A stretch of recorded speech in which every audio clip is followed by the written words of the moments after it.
On today's episode of Gathering the Kings. One last piece here on this before we move on. What's one thing that the listener can be looking for, watching for? You've kind of given some showing up, obviously skill set. What's one thing that they can be looking for? You just referenced like her ambition, her desire to be at the table. What is that like? How does that look different as opposed to just somebody who wants more money and is a little bit more transactional? And once they get the piece, they kind of just end up moving on anyway, because they weren't really there for the seat at the table. Like, how did you know the difference, and what can they be looking for? What's up, everybody? I'm Chaz Wolf, Gathering the Kings podcast. I'm your host, and I'm back today with Jay Aigner here on the King stage. My brother Jay, how we doing? Doing great, brother. How are you? Wonderful. It's Wednesday. We were just discussing what it feels like sometimes to wake up and I thought it was Thursday this morning. Realized I had another day. Yes, it's always good to have another day. Exactly, man. I love that. Love your podcast setup. Sounds like we're going to have a great conversation because you know how to do this podcast thing. Tell us what kind of business that you got, Jay. First of all, it looks like you know how to do it better. You've got great lighting in the background. You've got this thing down to a science, man.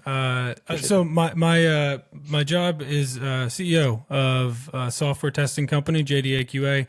So we work with custom software development companies. We work with SaaS companies, and we basically either are their QA team or we come in and kind of the special ops for things that they can't test, right? So if there's about to launch a big application and they need 50,000 people that are getting ready to use it, we'll come in and help make sure that it kind of can withstand that sort of load. We also do security testing to make sure that none of the bad guys can get any of your data. So that's kind of what I do in a nutshell. Yeah, you guys are the boots on the ground in the digital space, running through a bunch of potentially not closed loops. Yes. You're trying to find the open loops, right? We're the last line of defense, man. That is, we try to make sure things don't explode in your customers' hands. That's my favorite tagline. Yeah, I love that. Tell us what kind of businesses. I mean, I'm sure you work with different types, but tell us kind of what, generally makes up the clients that you work with. Yes. So it's either companies that develop software for other companies. So they're custom software development companies. Like we have some in Philly, some in New York that they make a bunch of different products for a bunch of different companies, and we are their QA team across that portfolio.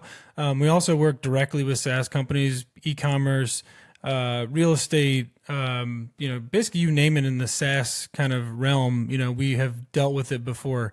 As I love to tell people, I don't, I mean no disrespect to them when I tell them that, we've probably seen it before, right? Like nothing that they're making today is going to completely blow my head off that I've never seen before. So we've basically been in every vertical, and doing an agency like we do, you see a lot of different things. So we've just about every vertical, every industry we've been in. Yeah. It's almost as if, you have the grand perspective and really any application, what you're saying, any sort of software piece that you guys have tested, they all kind of fit into a certain number of buckets of generally this is like this. And we know how to do it. And I think pretty much every business kind of operates like that generally, right? Like we kind of know like, okay, my customers are going to fit into these 4 buckets or whatever. And what that should allow us to do is just get really honed in on those things. Has that been the case for you guys? When you kind of group people together, even though they're completely different industries? 100%. Yeah, and I totally agree. I mean, it's everybody likes to think they're super unique, and I mean they are to some degree. But like you said, at the end of the day, the job is a lot easier than a lot of people think because it's not finding these individual snowflakes. There's a common thread through just about every customer that you've ever had, and your job typically, if you're going to be a successful business owner, is to find that common thread, and that lets you target and then also hone your product better to serve those customer types. So it's kind of just a feedback loop that keeps going, which is a fun place to be. Yeah, it's an interesting concept because as an entrepreneur, do you find yourself desiring change? I know a lot of entrepreneurs, even myself, where I'm always trying to iterate and become unique, and I want the next new flashy cool thing. But when you have that reality that it's like, no, actually what I need to do is just these 4 things over and over and over again and just get even better than I currently am and kind of forget about the rest, that almost sounds like a not very exciting end. But what you're saying is that like, no, actually that's how you become a master. That's how you win. Is that in essence what we're putting together here? I think so. But at the same time, there are certain avenues in a business like marketing and sales that you can try things forever that are fun and exciting. I mean, that's basically my job at this point. Our operations layer and our execution kind of teams, they do work in a very, patterned set of execution steps. They do the same kind of thing for every client, but I get the luxury to try different things and to do different marketing opportunities and do podcasts and to do, different, just marketing's fun. And that's where I feel like the actual experiments come into play. But the business operations, the day to day, if you can make that as mundane as possible, as far as like your steps from discovery to scoping to contracts to delivery and execution, and then kind of the customer retention piece, if that can all be the same, your job becomes a lot easier and it gives you the time to go out and do these other things and experiment. Yeah. You've mentioned a couple of things here that I want to press on, because not every entrepreneur talks like this.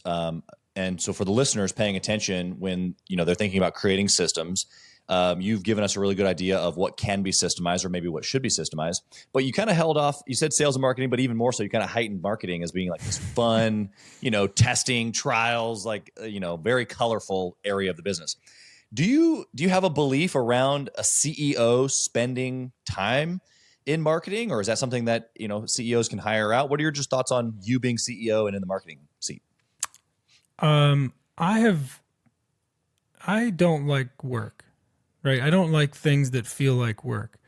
And I'm a huge delegation evangelist. I think that any great entrepreneur should be a really good delegator. And I enjoy the marketing side of things, and I enjoy the sales side of things. And absolutely, can you go hire marketing people? And do I hire marketing people? Absolutely. But is it something that I keep my hands in because I enjoy it? Yes. And the same thing with sales and trying new sales avenues and trying all that stuff is fun for me. And I did heighten marketing because, making content is it's one of those things where you can certainly, the value isn't there for my hourly kind of rate for me to be doing some of these things. But if it brings me joy as a business owner to try these and see, oh, wow, we actually got a customer from trying this new tool or this new thing, that's worth my time, right? Because then I've created a new avenue for me to delegate and hand off to somebody else and kind of run that to ground. If I find that content marketing is great, if I find that LinkedIn automation is great, if I find out some sort of, new sales mechanism is great, I'll help define that. And then I'll figure out how to hand that off to a team to kind of execute it on a day-to-day basis. Yeah, I'm in 100% agreement on that. I think every CEO eventually ascends to the marketing seat. And even if they have a marketing CMO or some high-level executive, that pulse, in essence, is what you're saying, is probably the most important in the business. And it's ever-changing. To your point, that's the creativity of it. And that's kind of how most entrepreneurs are designed. Not every single one, but at some point, a CEO has to elevate their game to be able to see trends and be able to identify new opportunities, which is sales and marketing. So appreciate that perspective. I say some things, there's operators, business owners that are operators, and they like that portion of the business, and that's fine. But it's tough to operate a business if you don't have any new customers coming in the door. Yes. Yes. Developing the operations layer is like the most underappreciated part of being going from freelancer to solopreneur to entrepreneur to like real business owner. I think like that operations layer is so important, and it is like people are scared to let control go, and they're afraid to kind of hand some of that stuff off. But man, once you are out of the operations on a day-to-day basis, you just start to fly. Yeah. Yeah. I think that to your point before that, it gives entrepreneurs a chance to be free and creative, which typically means go get new customers, go build those relationships, go do the things that you've probably been good at naturally, but you've been held back by the operations in the day-to-day, the mundane, that you won't let go of. Right. Exactly. I want to know, Jay, like you have a unique business here, and you obviously serve some unique clients, got a great business, but what's your why? Like, yes, I can see obviously you're an entrepreneur and you like to build, but what's the deep rooted, like what wakes you up in the morning? Usually my kids are the ones that wake me up in the morning. No, actually not really. I get up before them now. Just so I was gonna say, is it early? I'm a 5 a.m. guy, so like it's I try to get before them. But the obvious kind of boilerplate answer is my family. I have 5 kids and one on the way, and it's my wife is incredible, and look, I'm never going to claim to be the perfect dad or husband, but I think just being a better person every day, or trying to be, and like hearing those things from your wife or your kids about, the things that they did during their day, and just like I don't know. My daughter said to me the other day, I'm not a business coach. I'm not going to claim to be, but my brother-in-law is like trying to spin up a business, and my 7-year-old daughter, she's like, you're always helping Uncle Brandon with business. She's like, you're always telling him like suggestions and like things like that. And it just like, it made me feel great that like she's noticing that I'm helping, somebody else. And like, that's like an exciting thing for me. So just constantly trying to provide for them and be like the man, to some degree, it drives me, and it's, being physically fit and being mentally fit and being like financially sound, like all those things that you hear about growing up that, successful people do. I think that just doing that for them and then letting them see like, hard work does pay off and have my wife be able to stay home with the kids was a big thing. So like just being able to be that provider, maybe kind of a common answer, but it definitely is my driver. Yeah, actually, you took it a slightly different direction than I think the common boilerplate. The boilerplate is, you want to provide, and it usually means, house and nice things and all the more surface level stuff. But you went deeper than that. It was more of a, like, I want to be, like you said, you called it the man, but what underneath that, what it means is that like you want to be who you're meant to be to them. You want to be the leader of the house. You want to lead your wife. You want to provide safety for her. You want to be able to do all these things for your kids. I mean, 5 kids with 1 on the way. Like I have 4. I thought I was leading the pack here, but I have to yield to my man over here. There's a lot going on in your house. And I think for guys or ladies, but that maybe either don't have kids yet or that are maybe working up to the squad like you, it becomes just a heavier and heavier, not like weight, like oh my gosh, I have to carry the burden of a family. It becomes like more and more like real. Would you agree with this? Like no, it's like, this is not surface level for me. These are like my children. This is my legacy. I'm like trying to build them. Like, yeah. It's not a, well, I always tell people once, and this too, but once you go from 2 to 3 kids or more than 2 kids, you have to switch from man to man to zone defense. So like after you make that switch, it just becomes like kind of, controlling the chaos, living in the chaos and kind of like being okay with it. And again, I'm the last person on earth that's going to say I'm perfect at that, but yes, it's kind of building up, I wouldn't say that they're my legacy, but I would say that there is a certain set of things you get to do on this earth and you have a certain amount of time on this earth. And I think if I can grow them up to be good contributing members of society, I'll have left the world a better place than I found it. So that's kind of, what I strive to do. That's cool. I'm a big legacy guy, and you mentioned legacy there for a second. What is legacy to you? Yeah, that's it, man. It's just, the way I think of it honestly is that in however many billions of years, the sun's going to explode and the earth is going to be gone and all this stuff that's here on earth is probably not going to matter, right? So like it's providing and raising kids that will hopefully be the future generation that can live, move out into other planets and grow the rest of the universe and like keep the human race going, right? It sounds very like, spacey and literally. But it's the surface level stuff as you get older and as like you have kids and stuff, like it starts to fade away. Yes, it's nice to have nice things and you want them to have nice things, but I just want my legacy to be that I was better than my parents. I was better than my dad and my family, and I wanted to my kids to look back and say, he cared about us, he spent time with us, and they keep that legacy going themselves and kind of build their own successful life would be something I'd be happy with. Yeah, that's good, man. I want to know a little bit of your story. You said that you started this business, but what did you do before? So a big part of it was getting your wife home with the kids. What did life look like before this business? Yeah, so I grew up in Virginia, in the middle of nowhere. Kind of had to just figure out stuff to keep myself busy, which I think is where my hobby kind of passion came from. Like I always have a million things going on. Went to school to make video games. Thought that was going to be the best thing in the world. That industry sucks. I didn't, and I went into it as a game tester for a while, and then kind of branched out and did a bunch of different things. But the direct genesis to this company was my wife was an overnight pediatric nurse, and she was pregnant, and she was like, it was crazy. And like, I mean, you want to talk about getting some perspective on life. It's like, go visit one of these places and look at these like kids that are hooked up to machines that are like never going to leave. Like that's like a crazy thing to have to go overnight and do every night. So I started looking out. I applied for Uber. Uber turned me down because my license was from Virginia still, and I lived in Pennsylvania. And like, I was looking at overnight stock boy jobs at Walmart, like to supplement the 9 to 5. I'm like, what do I do to make more money with the same amount of hours in the day? And then I went online. I found elance.com, which is now Upwork, years later. And I started doing contracts. I started picking up individual contracts. I had a problem saying no to money, and I tried to figure out, all right, if I have more contracts than I have hours in the day, that's a great problem to have, but what do I do with that? And basically from that point, I started to hire people that I used to work with. My old boss I hired to work with me and for me at another company. And, we just kind of grew out from there. And I realized as soon as I still remember the moment very clearly from running up and down the stairs. I was so excited. I figured it out.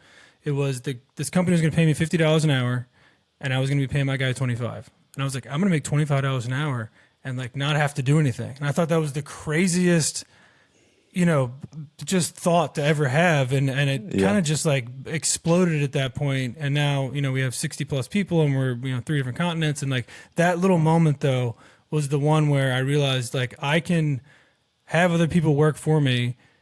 There's margin involved. And, that was 50% margin. Now we're 60 to 80% margin. But like we really, that was the moment where I said, all right, this is a good idea. There's a business here. And it kind of just, went off from there. Yeah.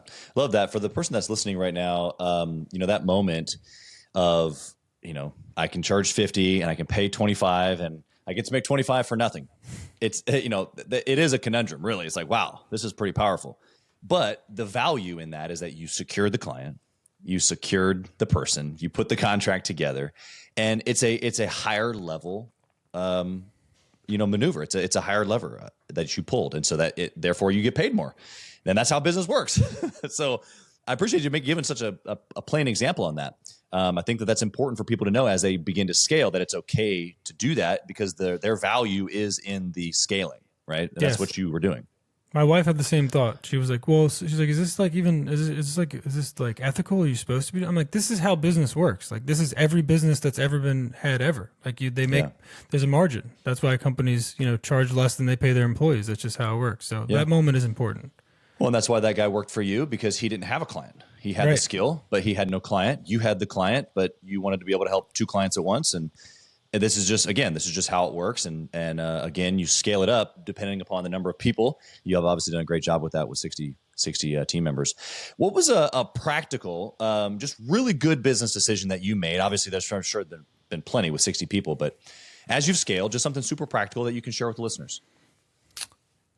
There was a moment where I had a really good QA person working with me, and she'd been working with me for a couple of years, and she, 20, 30 hours a week. She had a 9 to 5 job, and she came to me and said, Jay, I want to keep working with you, but they're getting ready to offer me this big promotion at work. And she said, but I want to come work for you. And I didn't have any kind of full-time employees at that point. And it was a decent price tag. I mean, it was $100,000+ a year engagement that I was going to have to take out of my pocket to pay somebody to kind of work for me. And it was by far the best decision I've ever made running this business, was to bring her in as my COO. She's still my COO today. Her name's Autumn. She lives over in Ohio. Her ability to take over operations and run that was almost as important as starting a business. I mean, and I talked about it a little bit earlier, like the operations layer. It is massive to be able to hand off actual work to somebody else that doesn't need to be, completely prepared and like spend all your time getting it ready. We have a very clear process now. So that was the moment, taking the leap to eat some initial money and profit, hoping that long-term it would work out. And she's been my right hand for years now and has just helped this business in immense ways. Yeah, that's incredible. What do you think in that moment gave you, I guess, the push? I mean, 6-figure salary, obviously a very qualified individual. there could have been ego there of like, I don't want somebody as good as me. Like so many reasons why someone listening today may have made a different decision in the past or maybe, in the future. So I'm trying to keep them from making maybe a bad decision. How in that moment, what were you thinking? Like, this is a lot of money and, It was a lot of money. But I think I just realized something I did realize early on. I must have interviewed 1,000+ people over the last few years just to work for me and work with me. But if you talk to enough people and you work with enough people, you identify really good people, and you don't want to do business without them, right? Like if I would have tried to do business without her, growth would have stagnated. I would have been stuck in the same spot. So it's really trusting your own ability to find people that you can work with really well, that that do a good job and can prove a good job. And conversely, I've learned first impressions in business are rarely wrong. If somebody screws up out of negligence or out of, not being fully honest at some point, and you try to give them another shot, I can almost guarantee you it's going to happen again. And I've learned that lesson, a couple times in business. But the good ones that prove themselves, that are just, ride or die, that are going to be there when you need them, that are going to go the extra mile. You gotta develop that knack of really understanding people. And that was what gave me the push. Was I knew she was great, and I knew the work she'd put in with me. And I knew that she was going to keep doing that. So I think it was just being really confident in my own ability to gauge people and to trust her, right? It was to let go of that, some of that control, like you said. Yeah. How, this is your first major hire and you went straight for the jugular, the top, top position in your company. Walk us through that philosophy rather than thinking, well, no, I'll wait on this. I'll let her get this promotion. I'll go find somebody that can be entry level and kind of just take a couple of things from me. I'll keep doing this. Why did you go that way, top down, as opposed to bottom up? I had some contractors already that were, kind of working with us and for us, but she was special. And I think I realized how special she was. And I realized, and nobody had ever really shown me that level of kind of trust or dedication before. So it was reciprocating that appreciation. Like she appreciated who I was and what I was doing and kind of believed in me. And, she deserved and still deserves a seat at that table where it's like, if you prove yourself, trustworthy, and that you have the fire that I have, that you're going to be there, and that 99% of the job is showing up. If you don't, I can't tell you how many times I've just blown somebody off who didn't show up. Like you're not going to get a second call or a second interview. Like just if you don't show up to something, especially in clients aren't going to care. If you don't deliver something or you don't, come to a meeting, you're saying like they don't care. It's you got to show up. So I think it was the fact that I knew she was going to show up and be a delivery based person, which is really important to me at the time. And I knew I had somebody good, and I think that's why she was pushing for that too. She's very ambitious. She wanted that role, and she wanted to be a seat at the table, and she wanted to be at the COO level. And I said, you know what, you've earned. Yeah. One last piece here on this before we move on. What's one thing that the listener can be looking for, watching for? You've kind of given some showing up, obviously skill set. What's one thing that they can be looking for? You just referenced like her ambition, her desire to be at the table. What is that like? How does that look different as opposed to just somebody who wants more money and is a little bit more transactional? And once they get the piece, they kind of just end up moving on anyway because they weren't really there for the seat at the table. Like, how did you know the difference, and what can they be looking for? That's a great question. I think it comes down to every interaction has to feel right, and you have to see that you have to see them put in that extra effort. You have to see, because like you said, some people are transactional, and that's fine. Some people just want to come to work, and they want to, I have plenty of contractors that they want to work their hours, they want to be done, and they're out. But if you see the people who are trying to punch upward and trying to get further up, like those aren't everybody. Like right. A lot of people can say that, but everybody does not try to be a C-level executive, which is like wild for a C-level executive. Like everybody thinks like we're like, oh yeah, like everybody wants to do it. But like there's lots of people that don't. There's lots of people who don't want to run a business. A lot of people don't want to be an entrepreneur. A lot of people don't want to be a chief operating officer. There's a lot of people that would just much rather go in, punch their card, and go home. So I think it's just recognizing the people that have that motivation and that ambition, because like you said, a lot of people have a lot of talk, but it's have they shown up? Have they really been there when you need them?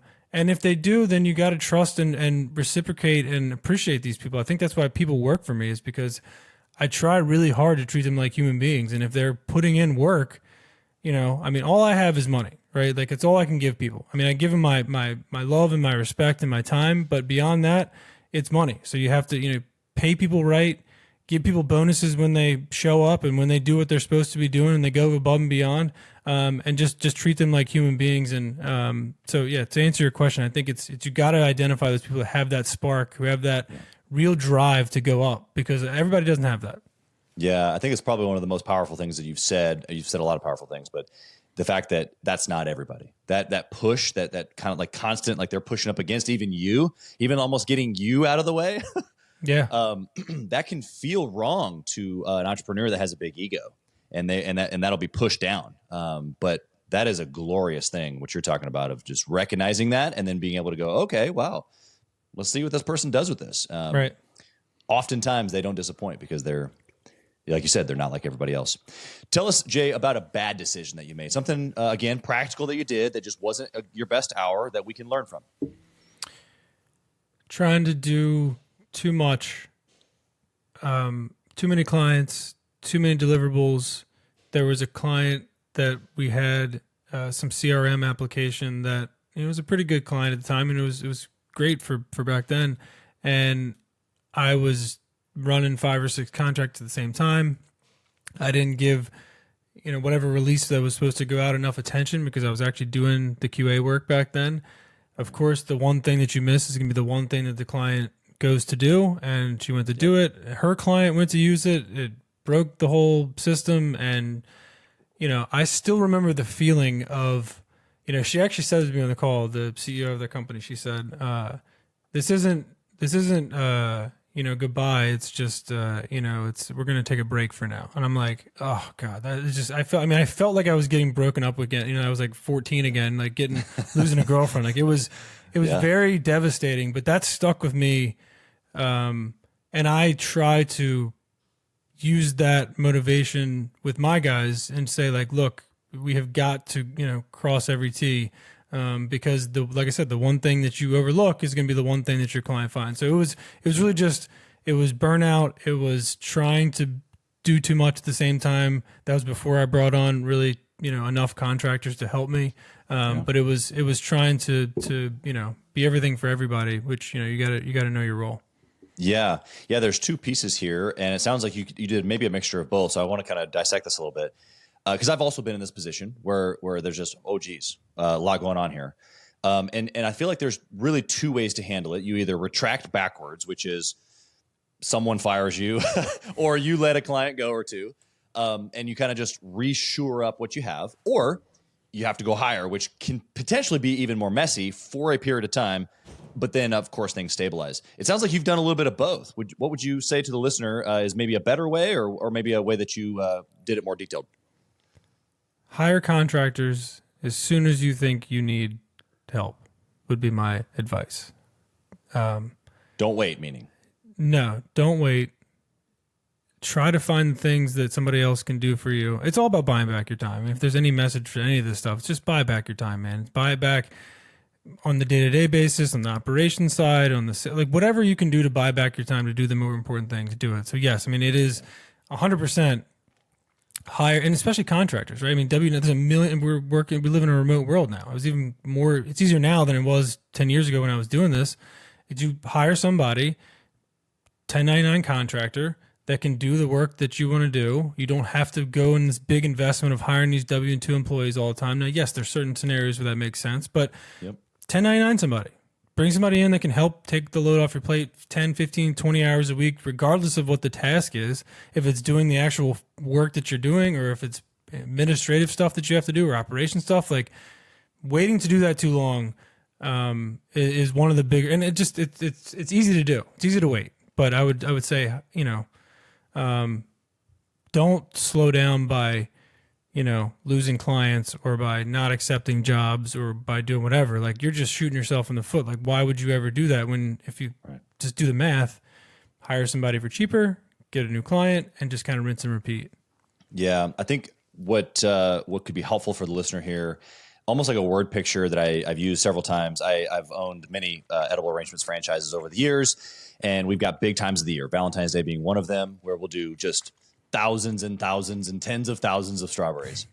And it gets crazy because everybody wants them on the same day, and they're fresh fruit, and we can't dip them, 2 weeks in advance and freeze them or anything.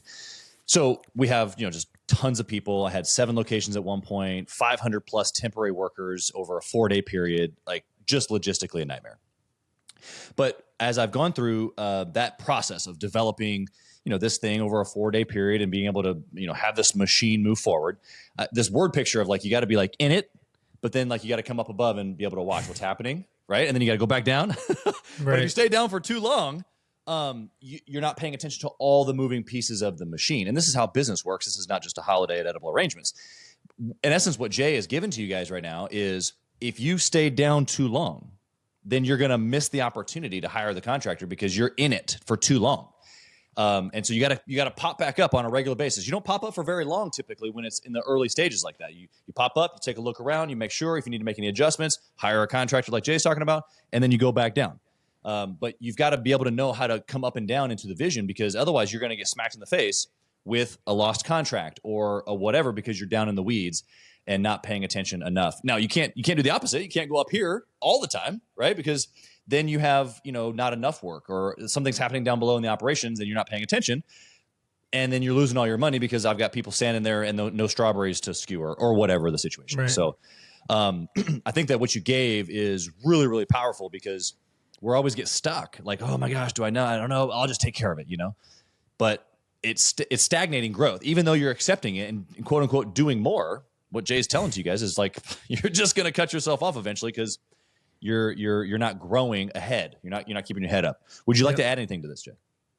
No, I think you summed it up pretty well. It's and eventually, like you said, you do have the opposite problem where if you stay up too long and you're not at least tied in with your organization, you don't have to be in every project. You don't have to be, I don't know what the day-to-day stuff of some of my guys is, and that's fine. But I know the general status of all the projects, and we have, sync and the managers of those projects and I talk on a regular basis. So there is a nice little cascade of information that comes up and down from those projects. But I think your point is great of dipping your head down every now and again after you've kind of gotten out of that cycle.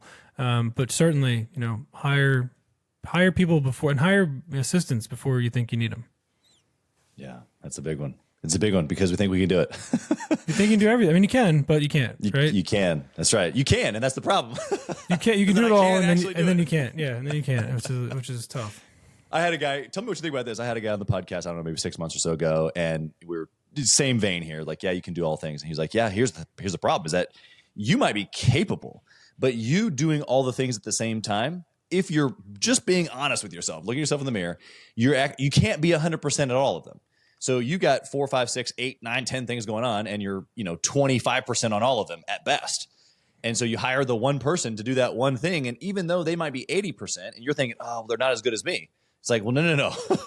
Their 80% compared to your 25% is a way better deal.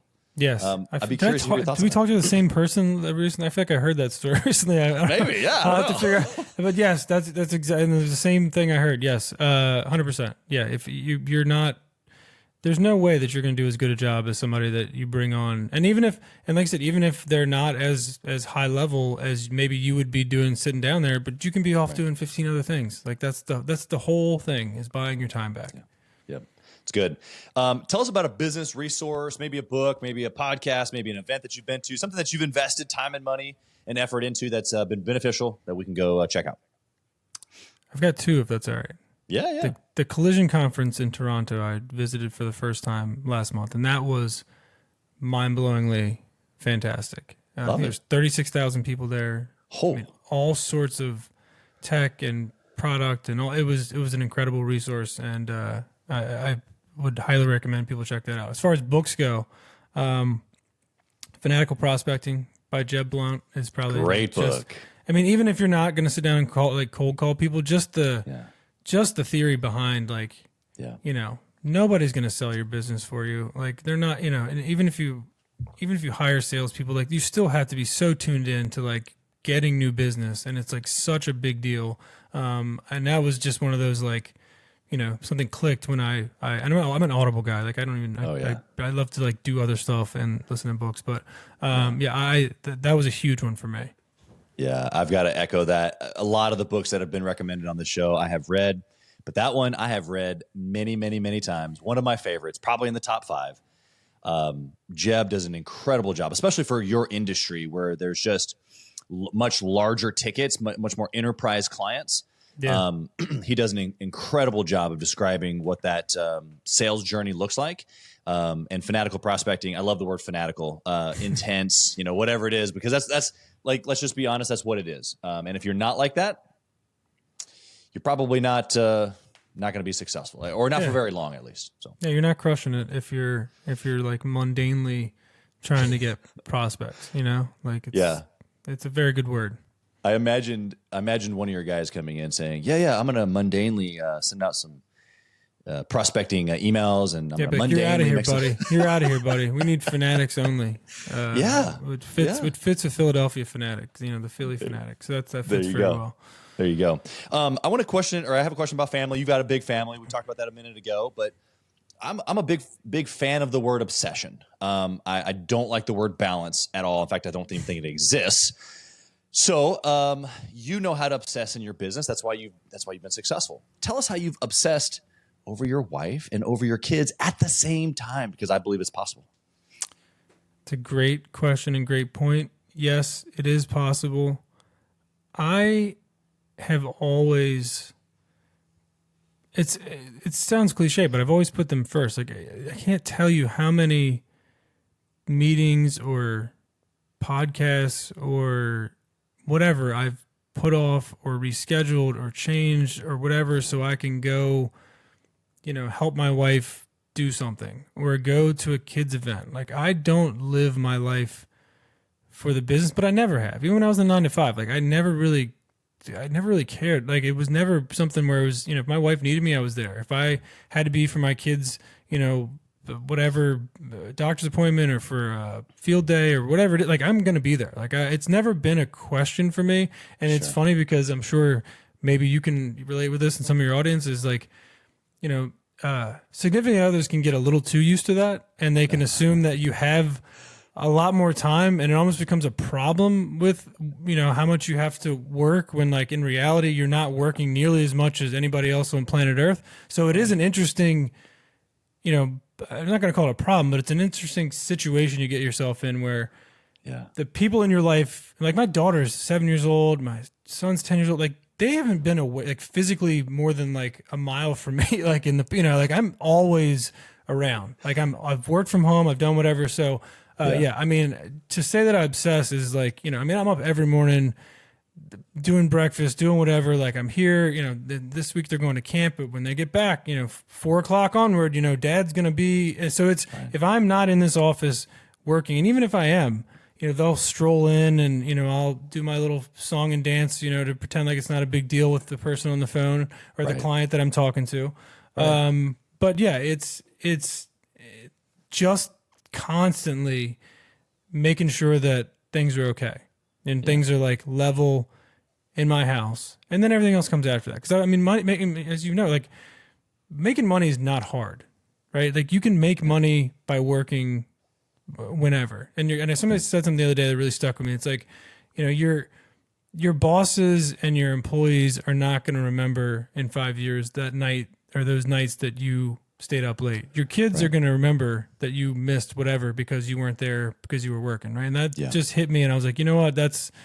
And being where your feet are, it's a cliche phrase too, but like I really try to do that with them and put the phone down, put work down, and just like, it doesn't matter if it's 2 PM or 2 AM. Like I'm going to be there. Yeah. Yeah. You said it pretty quietly, but in essence, because you give the time, and even sometimes not to say that it's not appreciated, but it's maybe expected. Because I feel the same way, especially if you work from home. The availability of my human is sometimes like, wait a second, I'm here, but I may not be all the way here all the time, But what you said underneath that was that, okay, well, but during my work time, whenever that is, throughout your process of making sure that things are even at home, you're all in. You're there, and so that way you can give the time. And maybe it means you work a little harder, or you're more focused, or you're more intense, and you got to go, run harder. But you're not going to sacrifice the obsession over here. And so I appreciate that word picture that you gave to us. I got one last question here for you, Jay. I got to know, if you had the opportunity to go back in time and whisper in the younger Jay's ear, what would you say? Go hire people. That's what I would say. I would say go hire people. And at the time, I'd probably like, what the hell are you talking about? But again, man, it's buying your time back, and you only have so much of it in a day. Go hire people. Let go of the control, and take the risks that are associated with hiring people. Yeah. 1099 contractors are not a big risk, by the way. You can try them out. If they don't work, send them on their way. But if they do work, and you find somebody that's making you $25 for every hour they're working, like I found back then, right, would have been life-changing, right? So that's the number one thing I would tell everybody is don't be afraid to hire somebody to help. And it does with everything. Like maybe it's a painter for your bedroom, or for like doing some of the, like, yes, it's great to do some of that stuff and like be hands-on and do whatever, but like, yeah, the amount of time you're spending like going to change an outlet in your office or something is probably going to take you 6 hours. And like, how much other stuff could you do in 6? You know what I mean? Like, and if as handy as you can be, like, there's stuff that you should just have somebody else do. And like, landscaping, like yes, again, be hands on, but like hire people in life to do things that free you up to spend time with your family and your business. Yeah. Love it, man. You've dropped some amazing stuff here today. How can the listener find you? Number one, if they have a company where they're working on software projects and they need testers, or your business, how can they find you? But then also, if they're just an entrepreneur, they want to find you. They want to talk to you. JDAQA.com.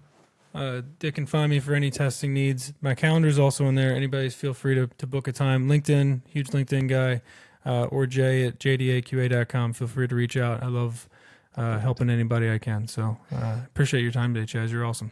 Yeah, I appreciate that as well. We wish you blessings, and on your family, of course, with the new one coming, it sounds like. All those cool things that you guys are putting your hands to here this year. Thanks for being here, brother. Thanks, Chaz.